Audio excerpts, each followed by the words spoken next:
Donc il y a carrément de la maillot et de l'eau dans les durites d'échangeur, mais en intégralité quoi, ça asperge. Salut à tous, vous êtes bien sûr ZSTB, la chaîne auto où on parle de mécanique.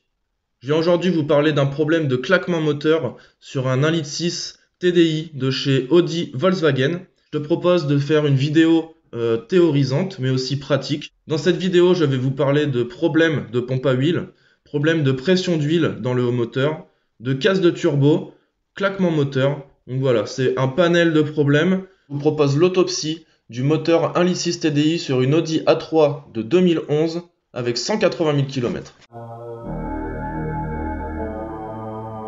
Welcome to this celebration of death.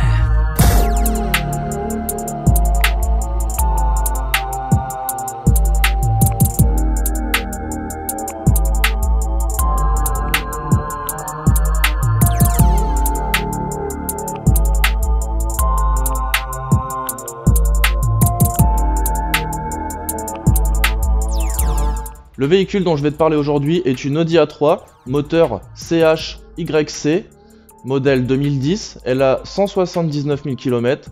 Elle est entretenue habituellement par mes soins. Donc c'est un véhicule qui a suivi un bon entretien durant les précédentes années.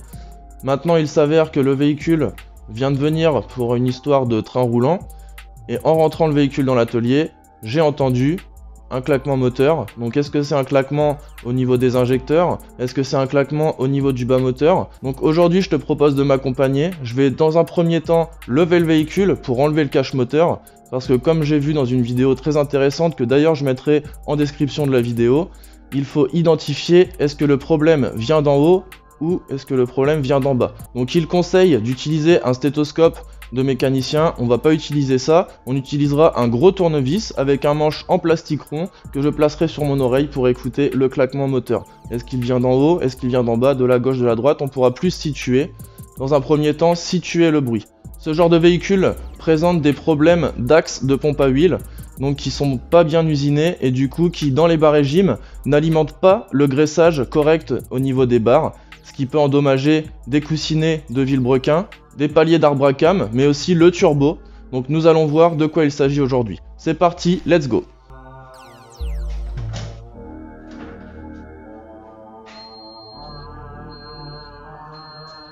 Donc la première étape va être d'identifier est-ce que le bruit vient du haut ou du bas du moteur. La deuxième étape sera d'identifier la cause. Je pourrais m'aider à ce moment-là de l'outil de diagnostic, peut-être que cela nous informera sur un éventuel défaut d'une pièce qui est reliée par l'électronique.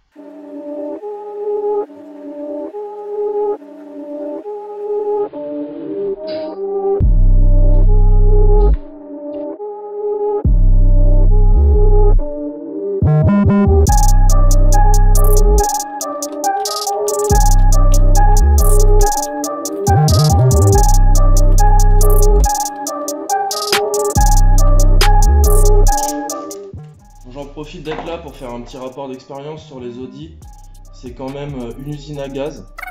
Faut plus être mécanicien, mais faut être technicien, voire chirurgien.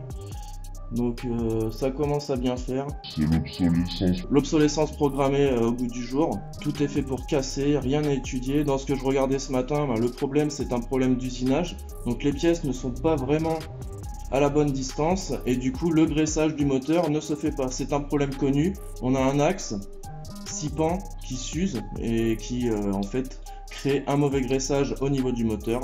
Donc destruction des coussinets de bielle, destruction des chapeaux d'arbre à cam, destruction du turbo. Tout ça, les injecteurs sont aussi graissés par de l'huile. Tout le moteur passe par là. Peut-être qu'il y aura un démontage du carter d'huile pour regarder l'état de la crépine, regarder est-ce qu'il n'y aurait pas du goudron dans le fond, dans quel état est le moteur, sachant que c'est un moteur qui avait subi un nettoyage curatif avant la vidange. Donc est-ce qu'il n'y a pas eu un souci au niveau des dépôts? Parce que font les dépôts sinon de rester dans la crépine et dans le carter d'huile.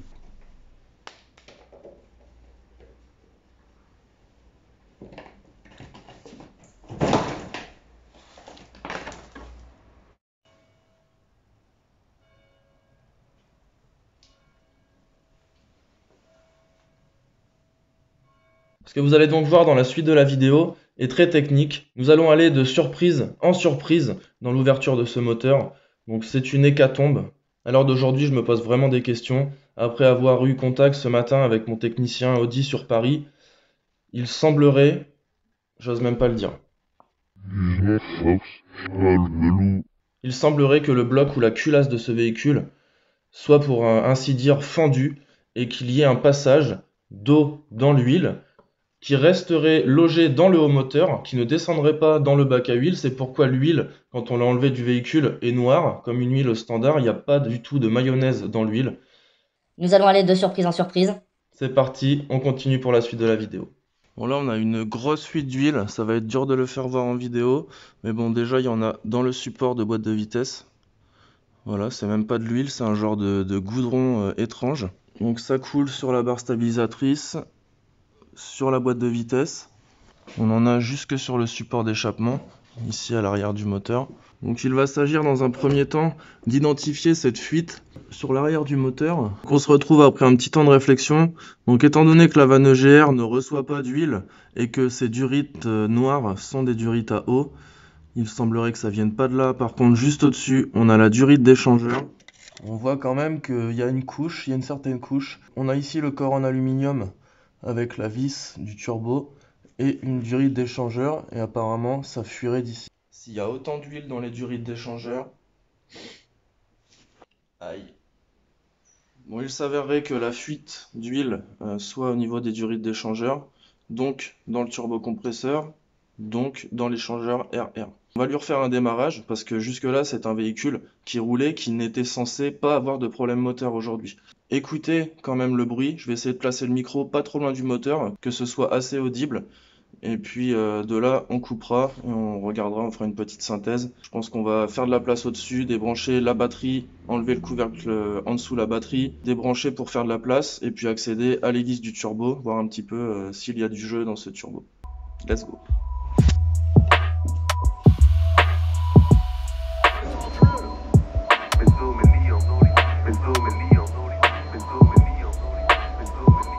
On va mettre le micro pas trop loin du moteur.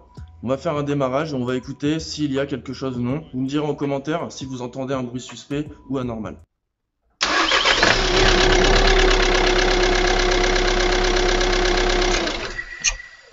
Conseil numéro 1, ne pas laisser le diag sur la batterie. Donc, durant ce premier démarrage, j'ai quand même pu entendre un petit cliquetis qui apparemment aurait plus l'air de venir du haut moteur. Donc on va enlever le cache.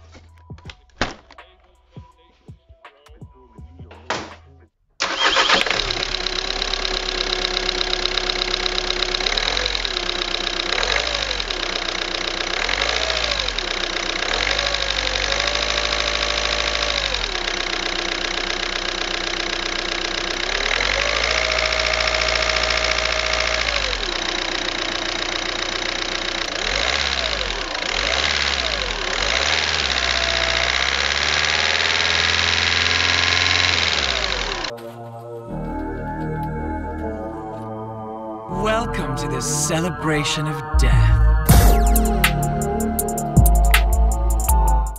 Hier soir, quand je l'ai rentré dans l'atelier, ça m'a vraiment fait peur ce bruit, donc on va essayer de réécouter.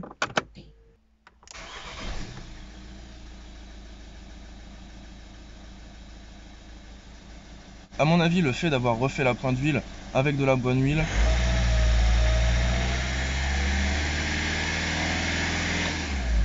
a dû changer la donne. J'ai l'impression de le percevoir là. Tic tic tic tic tic tic tic. Ouais, et quand on débraye, on l'entend mieux. On n'a plus le bruit du volant moteur.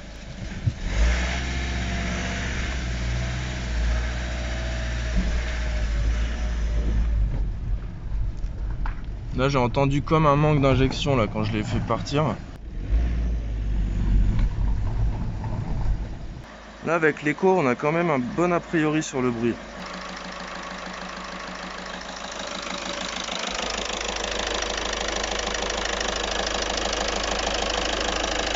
Je vais aller chercher le micro et essayer de vous faire écouter les différences de bruit sur l'arrière du moteur, côté échappement, puis sur l'avant. Plus je l'écoute tourner et moins j'ai de doutes sur le fait qu'il y ait un bruit. Tout simplement une pompe à huile entraînée par une courroie, type courroie de distribution, mais un petit peu plus petite, qui baigne dans l'huile, qui s'est désagrégée, qui a formé une couche du coup sur cette courroie qui ressemble un petit peu à du crépi qui s'est logé dans la crépine de la pompe à huile, qui a complètement obstrué la pompe à huile avec 2 à 3 mm de couche au sein de cette crépine. On a l'impression que c'est de ce côté-là.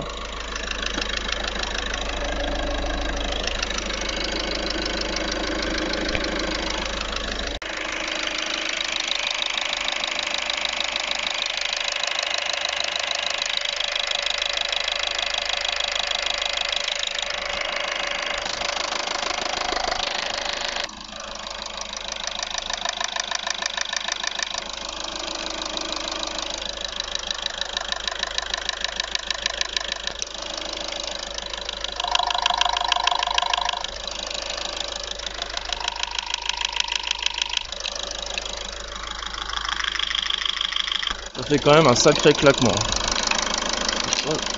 Ah, c'est vrai que derrière là,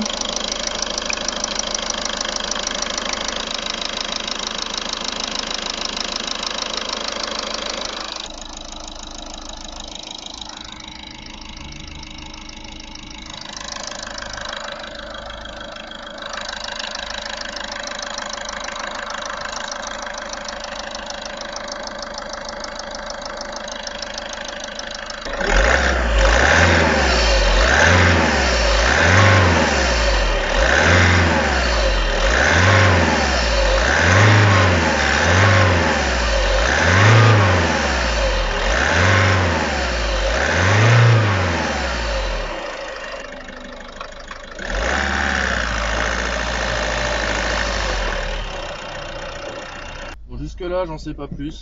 Donc l'accélération je la trouve pas très franche.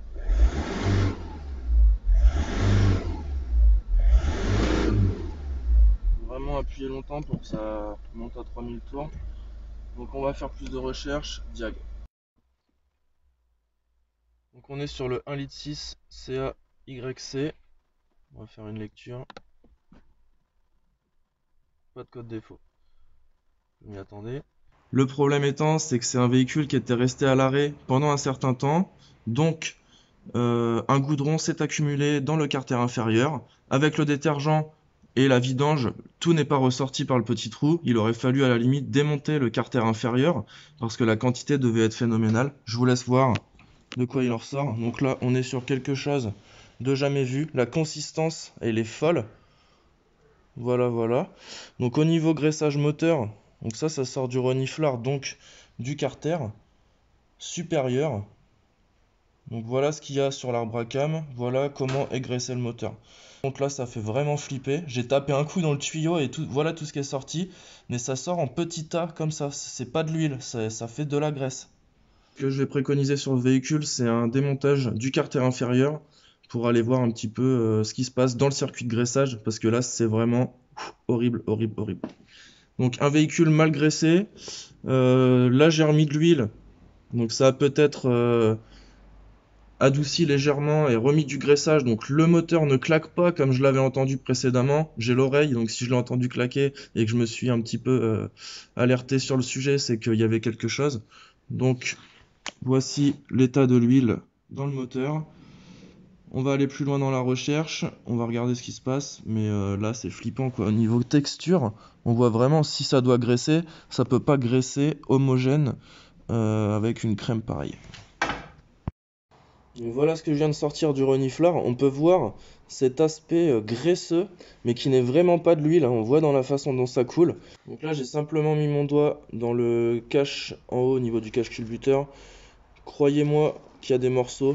C'est vraiment pas jojo. Et donc, c'est un véhicule qui va devoir subir plusieurs vidanges et un démontage du carter inférieur, comme je l'imaginais. Bon, je viens de démanchonner au niveau du turbo. C'est rempli d'huile dans le corps du turbo, donc c'est vraiment pas bon signe.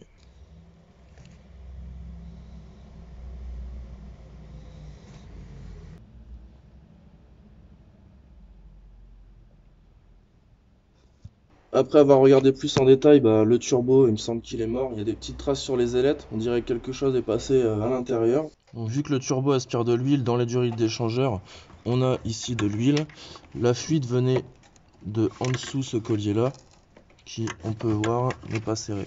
Donc là on a l'huile qui passe ici vu que c'est pas plaqué correctement.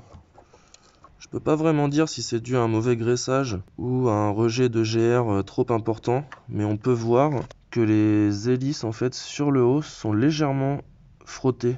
À l'extérieur, elles sont toutes frottées un petit peu là. On peut l'apercevoir en haut que c'est pas lisse. Bon, là ça va être un petit peu dur de démonter le cache-culbuteur, mais on peut voir la matière ici. On croirait comme de la calamine en fait, alors qu'on est dans le bouchon de remplissage d'huile. Une espèce de graisse calamine, de résidus qui sont remontés du bas vers le haut. Donc ça c'est ce qui graisse les poussoirs, les arbres à cam, tout le moteur, les cylindres. Voilà. Dépôt master. Voilà les morceaux que j'arrive à enlever du remplissage d'huile. Donc j'imagine même pas dans le carter inférieur. Ça doit être flippant. J'étais en train de me dire que le moteur bouge beaucoup. Donc là on a un basculement excessif au niveau du support moteur. Et on a cette partie donc sélection de vitesse qui n'est pas fixée. Quelqu'un a oublié de remettre les vis. On s'en occupera au remontage. De goudron et de dépôt dans le carter inférieur, que ça a fait tout remonter dans le haut moteur. Du coup ça pourrait éventuellement dans un deuxième temps endommager les coussinets de bielle dans le bas moteur, les coussinets de Villebrequin, Manton Tourillon, mais aussi les coussinets et les chapeaux d'arbre à cam en supérieur. Donc la fuite d'huile que nous avions ici est à présent résolue, le manchon n'était pas serré. Par contre le problème c'est que ça nous a indiqué si la durite était correctement mise, nous n'aurions pas pu détecter la fuite d'huile. Merci les gars, mais... Donc ce turbo est HS. Je vais contacter mon pote voir si on démonte le carter inférieur. À mon avis c'est parti pour le démontage du carter. J'ai déconnecté la prise de témoin d'huile. Je vais à présent vidanger le carter inférieur. Et puis ensuite on va le démonter.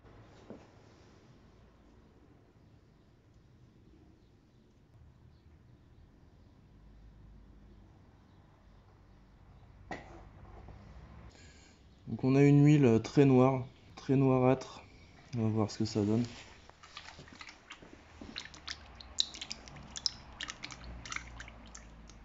Quand il y a un doute, il n'y a pas de doute. Bon là je viens de sortir de la maillot du turbo, des durites d'échangeur. Voilà ce qui sort des durites d'échangeur. Donc niveau partie basse, j'étais sûr qu'à cet endroit là il y aurait quelque chose parce que c'est une partie qui est inclinée vers le bas. Donc ce que j'ai sorti et ce que je sors, voilà, on est sur un... J'ai mis à ce stade quand même un doute sur la partie filtre à huile et réchauffeur de filtre à huile qui comprend une partie liquide de refroidissement. Il pourrait y avoir une liaison entre ces deux parties et le liquide de refroidissement irait ainsi se loger dans l'huile. Mais cette hypothèse est peut-être à écarter car nous n'avons pas de mayonnaise dans le bac inférieur d'huile. Ce qui m'étonne c'est qu'il y a de l'humidité à l'intérieur, je sens de l'eau, donc on a une partie mayonnaise, c'est vraiment très étrange. Voilà, on est sur de l'inédit. Donc voilà le crachin qui sort du turbo. Ça a une consistance mais hallucinant. Le truc on dirait une limace quoi. Limite tu le détruis, ça se reconstruit. Très gras, on a une maillot. Donc on a un mélange d'humidité et d'huile à l'intérieur de l'échangeur RR. Donc il y a carrément de la maillot et de l'eau dans les durites d'échangeur mais en intégralité quoi. Ça asperge, ça passe dans le turbo. Et ça nous en fout partout quoi, c'est flippant, j'ai jamais vu ça de ma vie. Donc quand on voit l'intérieur des durites d'échangeur, ce chantier va nécessiter la dépose de la face avant du véhicule pour extraire l'échangeur, puis le nettoyer à l'intérieur, voire peut-être même le remplacer, étant donné ce qu'on a à l'intérieur, c'est vraiment de la folie. Donc nettoyage de toutes les durites d'échangeur qui sont logées et situées sur l'avant du moteur, nettoyage de toutes les durites ainsi que de l'échangeur. Là dans la partie échangeur, on a une espèce d'émulsion. La mayonnaise qui part en stratosphérisation avec la turbine. C'est pas joli. On se trouve en présence d'un gros problème sur ce véhicule. Le module EGR a été remplacé par 3 reprises. Et là le problème qu'on a c'est qu'il y a de l'eau dans les durites d'échangeur, de l'eau dans l'huile. Donc est-ce que c'est vraiment le module EGR ou est-ce que c'est le module filtre à huile qui est refroidi par du liquide de refroidissement qui rejette du liquide de refroidissement dans le système d'huile et donc dans le système d'échangeur. On est en investigation.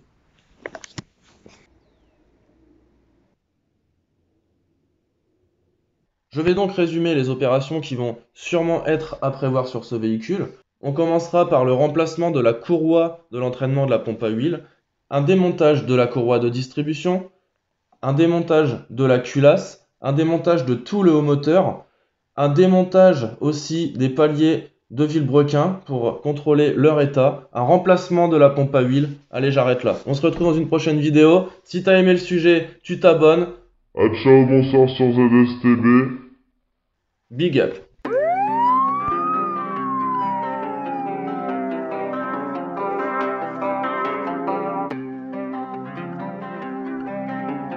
Our bodies come and go. Is this blood?